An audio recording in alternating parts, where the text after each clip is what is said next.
지난주에는 신앙 공동체인 교회가 그 안에서 가족 관계로 맺어진다는 사실에 대해서 함께 살펴봤습니다.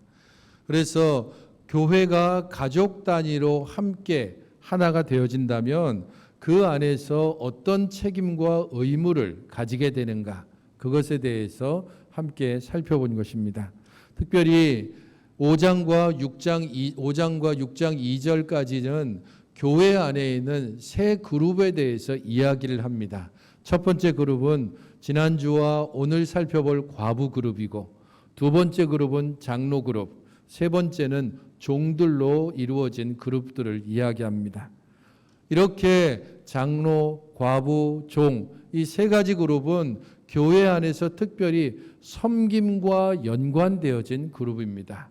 교회 안에서 특별히 그 직무를 통해서 다른 사람들, 곧 교회 안에 있는 다른 사람들을 섬기는 세 교류를 통해서 교회 공동체가 어떤 의무와 책임을 감당해야 하는가 하는 것을 사도 바울은 여기서 설명합니다. 지난주에 살펴봤던 1절부터 8절에서는 참 과부에 대해서 이야기하는데, 특별히 참 과부는 두 종류로 나뉘어집니다. 지난주에서 살펴봤던 것은 교회의 전적인 도움을 필요로 하는 진정한 참 과부, 그 부분을 지난주에 이야기했다면, 오늘 나오는 과부에 대한 이야기는 교회의 도움을 받고 있을 뿐 아니라 교회 안에서 자신의 직무를 따라서 역할을 감당하고 섬기는 그런 과부를 오늘 본문에서는 이야기를 하고 있습니다. 그런 면에서 교회 안에서 어떤 어려운 사람들, 여기서는 과부로 표현되고 있는데, 교회 안에서 궁핍하고 어려운 사람들이 있다면 지난주에서 말한 것처럼 일단은 가족들이 가장 먼저 그 어려움을 당한 사람들을 책임져 주는 것이 1차적입니다. 하지만 그런 1차적인 책임을 질 수 있는 사람들이 전혀 없는 참 과부, 그 사람들은 교회가 잘 살펴서 필요한 대로 공급하고 지혜롭게 그들에게 꼭 필요한 것들을 나누어 주고, 특별히 교회가 다른 이들에 대한 책임과 의무를 감당할 때에 세상 공동체와는 다른 모습으로 주께서 거저 주었으니 너희들이 거저 나누어 주라라고 했던 이 말씀을 따라 섬기고 봉사하고 나누어 줘야 한다는 것을 함께 봤습니다. 그렇다면 교회 안에서 도움을 받고 또 교회 안에서 자신의 역할들을 감당하는 참 과부는 어떤 사람인가? 그 사람들은 어떻게 참 과부로 그렇게 불려지는가? 그 자격이 오늘 9절과 10절에 나옵니다. 9절, 10절 여러분 함께 읽어보시기 바랍니다. 9절, 10절입니다. 시작.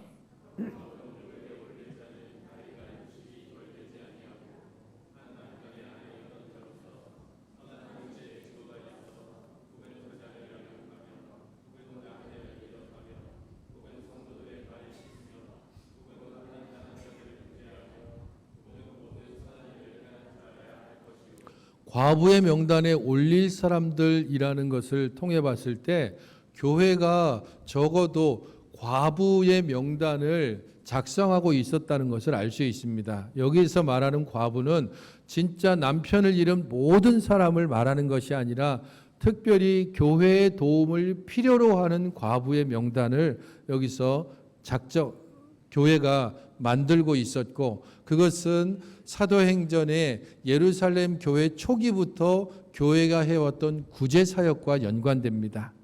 처음 예루살렘 교회가 생겨지고 예루살렘 교회의 성도들이 함께 모여서 자기가 있는 것들을 다 팔고 그 팔려진 것들을 교회 안에서 함께 나누는 일들을 사도행전은 기록하고 있습니다. 그렇게 바쳐진 헌금은 특별히 고아와 과부를 위한 구제 헌금으로 쓰여졌습니다. 그리고 이렇게 고아와 과부를 도왔다는 것은 사도행전 초반기에 헬라파 과부와 히브리파 과부가 구제 문제로 갈등이 일어나고, 이런 갈등을 7 집사를 세워서 해결한 내용을 통해서 교회는 그 설립 초기부터 교회 안에 있는 가난하고 궁핍한 사람들, 특별히 과부와 고아들을 돌아보는 일들을 당연스럽게 감당해 왔다는 것을 알 수 있습니다. 그런 면에서 과부의 명단이 작성되어지고 이 명단을 통해서 실제적인 도움을 주고 도움을 받은 이들이 교회 안에서 섬김을 펼친 것이 자연스러웠습니다. 과부의 명단의 자격은 세 가지로 얘기하는데 첫 번째는 나이가 60이 되지 않아야 된다라고 말하고 있습니다. 사실 그렇다면 이 60이라고 하는 나이가 절대적인 진리인가? 그렇지 않습니다. 초창기 교회의 기록들을 보게 되면 과부의 명단에 올릴 나이가 차츰차츰 낮아져서 마지막에 등장하는 나이는 40살까지도 과부의 명단에 올릴 수 있도록 그렇게 기록하고 있습니다. 그렇기에 이 나이는 절대적인 진리가 아니라 실제로 과부의 명단에 올릴 때에 그 사람이 나름대로의 서약을 했던 것을 알 수 있습니다. 그래서 제가 교회에 도움을 받고 그래서 교회 안에서 제가 할 수 있는 역할들을 감당하겠습니다. 그러기 위해서 저는 이러한 일을 하겠습니다라고 하는 나름대로의 서약이 있었는데 이 서약을 제대로 지키기 위해서는 독신적인 곧 재혼을 하지 않아야 되는 그러한 조건이 붙어야 된다는 겁니다. 그런 면에서 나이 60이라고 나이의 제한 규정을 두는 겁니다. 두 번째 조건은 한 남편의 아내여야 한다라고 말합니다. 초기 기록을 보게 되면 한 사람이 남편이 죽었을 때에 어느 일정 기간이 지나면 심사를 통해서 과부의 명부에 올리도록 했습니다. 그런 면에서 결혼 문제에 있어서도 단순히 반드시 한 남편의 아내냐 이 부분도 초기 기록을 보게 되면 결혼을 2번까지는 허용했습니다. 곧 과부 명단에 올리는 사람 중에 결혼을 하고 남편이 사망하고 다시 재혼을 해서 2번째 남편이 사망했던 경우에도 과부의 명부에 올렸습니다. 하지만 3번째 재혼을 했다. 그런 경우에 남편이 죽더라도 과부의 명부에는 올리지 않았습니다. 그런 면에서 재혼의 문제가 반드시 결격 사유가 되지 않습니다. 이것은 특별히 그 사람이 신실하게 가정 생활을 해왔는가, 가정을 돌보고 가정 내에서 경건하고 신실하게 행했는가라는 것을 염두에 둔 말씀입니다. 왜냐하면 여기 과부의 명부에 올리는 사람들은 하나님의 가족인 교회를 돌아보는 역할을 감당해야 되기 때문입니다. 자기 가정을 제대로 돌보고 가정 생활을 제대로 한 사람, 그 사람을 교회의 전적인 책임을 통해서 교회가 그녀들을 돌보고 그 사람들은 실제적으로 교회의 가난한 자들과 어려운 사람들을 돌보는 역할들을 감당했습니다. 그런 면에서 자기 가정을 돌보는 것을 우선하도록 2번째 자격을 두는 겁니다. 3번째 자격은 선한 행실의 증거가 있어야 한다라고 말하고 있습니다. 자녀 양육이나 나그네 대접, 성도의 발 씻고 환난 당한 자를 구제하고 선한 일을 행한다라고 그런 것이 증거되고 증명된 사람, 그런 사람을 과부의 명부에 올려야 한다는 겁니다. 왜 이렇게 3번째 자격을 두는가? 그것은 그녀가 이제까지 그 일을 해온 것을 교회가 파악하고 그녀에게 바로 이제까지 해왔던 그 직무를 맡기기 위해서입니다. 가난한 사람들, 어려운 사람들을 돌보는 일들, 그것이 참 과부에게 맡겨진 직무였습니다. 하지만 이것과 반대되게 과부의 명단에 올리지 말아야 되는 사람들의 그 자격에 대해서도 11절부터 14절에 말하고 있습니다. 과부의 명단에 적합하지 않은 사람은 한마디로 얘기하는데 젊은 과부라고 이야기합니다. 젊은 과부가 도대체 어느 정도쯤 나이일까? 20살, 30살, 뭐 이렇게 다양하게 생각할 수 있지만 앞에 60이라고 이야기하고 있기 때문에 적어도 60보다는 어린 나이, 그 정도라고 생각하면 됩니다. 왜 이렇게 젊은 과부는 과부의 명단에 올리지 말도록 했는가? 2가지 이유를 이야기합니다. 그 첫 번째는 11절에 있는 것처럼 정욕으로 그리스도를 배반할 때에 시집 가고자 함, 이렇게 말하고 있습니다. 정욕으로라고 하는 이 단어가 신약 성경에서 한 번밖에 쓰이지 않았습니다. 그래서 여러 가지 해석들이 있지만 간단하게 이야기한다면 성욕적인 부분과 연관이 됩니다. 성적인 부분과 연관되어져서 젊은 과부가 나름대로 서약을 하고 그렇게 교회의 전적인 도움을 받고 교회에서 역할을 감당하다가 젊기 때문에 일어날 수 있는 성적인 욕구, 그로 인해서 자칫 그리스도를 배반하고 혹은 자신의 서역과는 멀어진 행실을 할 수 있기 때문에 그래서 젊은 과부는 올리면 안 된다라고 말합니다. 이것은 재혼을 부정하는 것이 아니라 서약을 파기하게 되는 그로 인해서 교회에 미칠 영향력 때문입니다. 처음 믿음을 저버렸고 그로 인해서 정죄를 받는다라고 12절에 말하고 있는 것은 그녀가 교회의 전적인 도움을 받고 교회 안에서 역할을 감당하는 것이 교회 안에 상당한 영향력을 주는 위치에 있다는 것을 말해줍니다. 그러므로 우리가 교회 안에서 어떤 역할을 맡길 때에 그 사람을 잘 살피고 또한 그 일로 인하여서 교회가 미칠 영향력들도 충분히 고려해야 합니다. 두 번째, 왜 젊은 과부를 올리지 말아야 되는가? 그것은 13절에 있는 것처럼 게을러서 집집이 다니고 쓸데없는 말을 하고 일을 만들고 헛된 말을 하기 때문이다라고 말합니다. 교회가 주는 물질적인 도움, 그 물질적인 도움으로 안정된 생활을 하면서 스스로 방정하고 느슨해져서 여기저기 집을 다니면서 말을 옮기고 또 일거리를 만들고 그래서 교회에 분란을 일으키는 일들이 실제적으로 있었기 때문에 그 일을 하지 못하도록 젊은 과부는 명단에 올리지 말라라고 말하고 있습니다.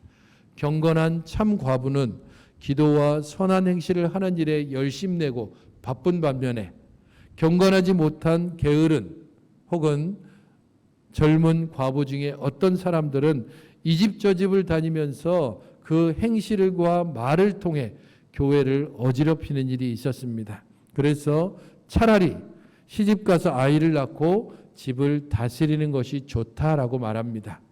다른 이들에게 피해를 주지 말고 오히려 시집을 가고 그래서 한 가정을 잘 다스리는 것이 오히려 교회를 온전케 하는 일이라는 겁니다. 사실 왜 이렇게 젊은 과부가 명단에 오르고 그래서 교회의 전적인 도움을 받지 말도록 해야 하는가? 그것은 대적들에게 비방할 기회를 주지 않기 위해서라고 그렇게 14절에 이야기합니다.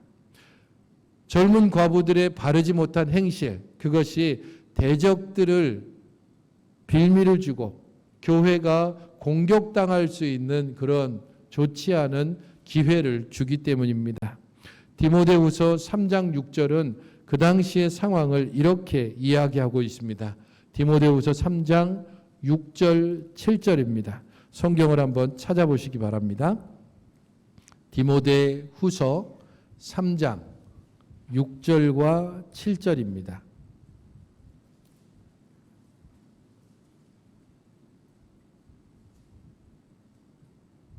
같이 한번 읽어보시겠습니까? 6절 7절 시작. 그들 중에 남의 집에 가만히 들어가 어리석은 여자를 유인하는 자들이 있으니 그 여자는 죄를 중히 지고 여러 가지 욕심에 끌림 바 되어 항상 배우나 끝내 진리의 지식에 이를 수 없느니라. 같은 에베소 교회에 보낸 두 번째 편지인 디모데 후서를 통해서 봤을 때 특별히 거짓 교사들이 어리석은 여자, 여기에서 말하는 어리석은 여자가 여기 디모데 전서에서 말하는 젊은 과부일 가능성이 매우 높습니다. 그래서 어리석은 여자를 유인하고 이 어리석은 여자가 거짓 교사들의 영향을 받아서 이 집 저 집을 다니면서 바르지 못한 가르침을 가르치고 여러 많은 것들로 배우긴 하지만 진리에 이르지 못하는 그래서 다른 사람들도 진리로부터 떠나게 하는 좋지 않은 영향력을 만들어냈다는 겁니다. 그러기에 15절에서 그들 중에 어떤 사람들은 이미 사탄에게 돌아간 자들도 있다라고 말하고 있습니다. 교회 안에서 어떤 이들이 어려움에 처하고 또 어떤 이들이 궁핍한 가운데 있다는 것은 교회가 그에게 대해 책임과 의무를 가져야 한다는 것을 말합니다.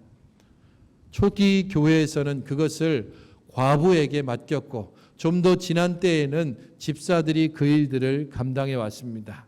하지만 대부분 집사들이 남자였기 때문에 여성 과부들을 세워서 여성들을 돌보는 일들을 감당해 왔습니다.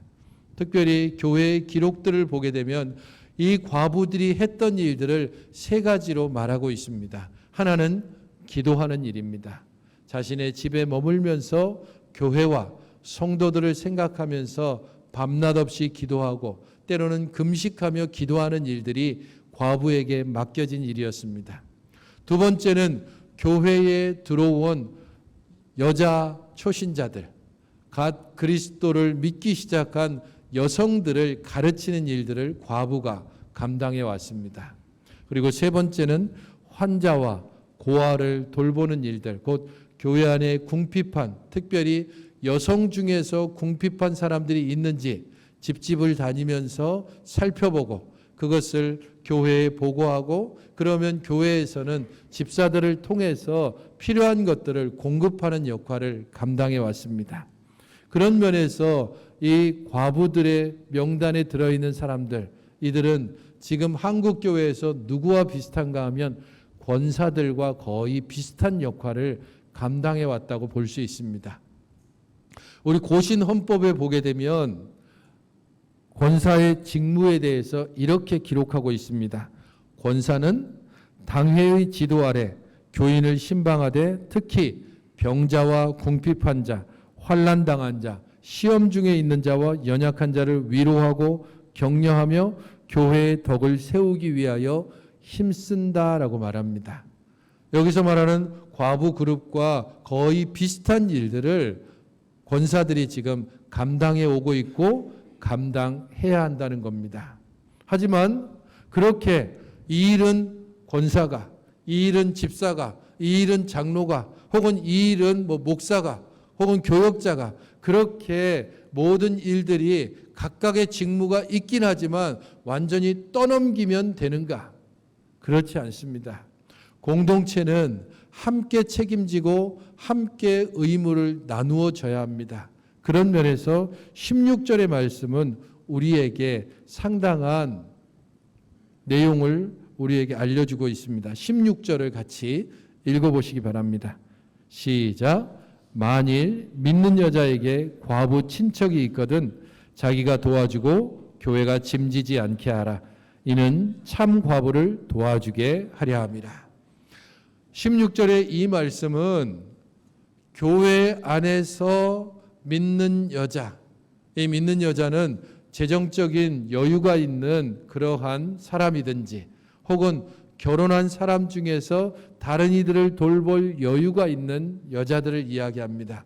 그 사람 중에서 과부 친척이 있으면 그 사람을 자기가 도와줘야 된다라고 말합니다. 하지만 이 말씀은 조금 이상하기도 합니다. 왜냐하면 앞서서 이야기할 때에 교회 안에서 과부가 있으면 그것은 당연히 자식들이 책임져야 되고 자식이 없으면 손자들이 책임져야 되고 그마저 없으면 친척들이 책임져야 된다고 이미 앞서 이야기했기 때문입니다. 그래서 굳이 한 번 더 이야기할 필요가 없습니다.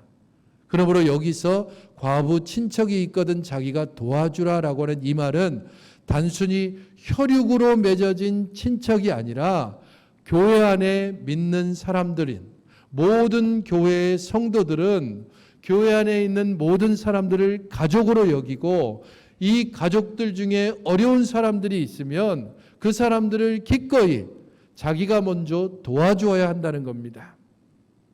이건 당회가 해야 될 일이야. 이건 재직회가 해야지. 이건 어느 여전도회가 해야지. 남전도가 감당해. 그런 식으로 떠넘기는 것이 아니라 필요를 보게 되면 가장 먼저 내가 그것을 도울 수 있는지 스스로 먼저 생각해서 개인적으로 도울 수 있어야 한다는 겁니다. 하지만 개인적으로 감당할 수 없을 때, 그때에는 교회의 도움을 요청하고 교회가 공적으로 그 사람들을 살펴보고 그에 합당한 도움을 주어야 한다는 겁니다. 어차피 성도들의 헌금으로 교회가 유지가 되어지고 성도들의 헌금을 어떻게든지 지혜롭게 써야 할까를 날마다 고민해야 합니다. 그런 면에서 모든 성도는 교회 안에 있는 궁핍한 자들을 돌아봐야 될 의무가 있고, 자기가 여유가 있는 대로 혹은 여유가 없다 할지라도 할 수 있는 대로 그 사람에게 도움을 주고, 그 도움이 그 사람에게 충분치 못하다고 여겨질 때 교회에 요청을 해서 교회가 함께 돕도록 해야 한다는 겁니다. 그런 면에서 교회는 개인이 책임과 의무를 다하고 공동체적으로도 공적인 책임과 의무를 다할 때, 그때 교회는 바르고 온전하게 이 세상에 속하지만 이 세상과는 구별된 믿는 공동체로서 하나님의 백성들의 모임으로서 이 땅 가운데서 바르게 설 수 있습니다. 그런 면에서 우리들 모두는 서로를 가족으로 여기고, 가족들 중에 어려움이 없는지, 가족들 중에 궁핍한 자가 없는지, 시험당한 자가 없는지를 계속해서 돌아보고 살펴봐야 됩니다. 필요하다면 시간을 내줘야 되고, 필요하다면 내 힘을 함께 나누어줘야 되고, 그리고 가장 중요하게 우리들의 지갑에 있는 것들을 함께 나눌 수 있을 때, 그때 교회는 진짜 교회답고, 그것이 바로 그리스도께서 머리 되신 교회의 바르고 온전한 모습입니다. 한 15년 전에 제가 담당하고 있던 청년 중에서 창원에서 올라와 좋은 회사에서 잘 다니고 있다가 한 1년 반 만에 회사를 갑자기 그만둔 친구가 있습니다. 너 회사 그만두고 뭐 하려고 그러냐? 저에겐 꿈이 있는데 가정 형편이 여의치 않아서 그 꿈을 접고 있었습니다. 그게 뭔가 하면 공인회계사 시험을 치는 겁니다. 그래서 취직하고 그 1년 반 동안에 최소한으로 쓰면서 저축을 하고, 이 저축한 것을 가지고서 공인회계사 시험을 한번 집중해 보려고 그렇게 회사 그만뒀습니다. 한번 열심히 해봐라. 열심히 했는데 2년 동안 계속해서 공인회계사 시험에 떨어졌습니다. 2년이 지나자 이제 자금도 거의 바닥나고, 그래서 더 이상 공인회계사 이쪽에는 안 되겠다. 그래서 방향을 바꿨습니다. 세무사로 한 등급 좀 낮춰서 세무사 시험을 준비했습니다. 세무사 시험도 한 번 떨어졌습니다. 교회도 잘 나오지 않고 잘 보이지 않고 청년들이 연락해도 받지 않습니다. 그 친구가 있는 신림동 쪽으로 찾아가서 만나서 식사를 하면서 물어봤습니다. 어떻게 지내냐? 이제 3년 가까이 돼서 모아뒀던 건 이미 다 까먹었고, 가족들이 그래도 아름아름 힘겹게 돕던 것들도 이제 더 이상 손 벌릴 수 없는 상황. 옷을 보니까 옷 끝에서부터 그 목깃까지 다 달아서 나달나달거리고, 그 옷 하나로 거의 한 달 이상을 버티고, 밥은 하루에 한 끼 자기가 있는 고시원에서 최대한 많이 먹고, 그렇게 한 끼를 먹으면서 세무사 시험을 준비하고 있었습니다. 너한테 정말 필요한 게 뭐냐? 세무사 시험이 딱 3달 남았습니다. 만약에 이번 시험에도 떨어지면 미련 없이 접겠습니다.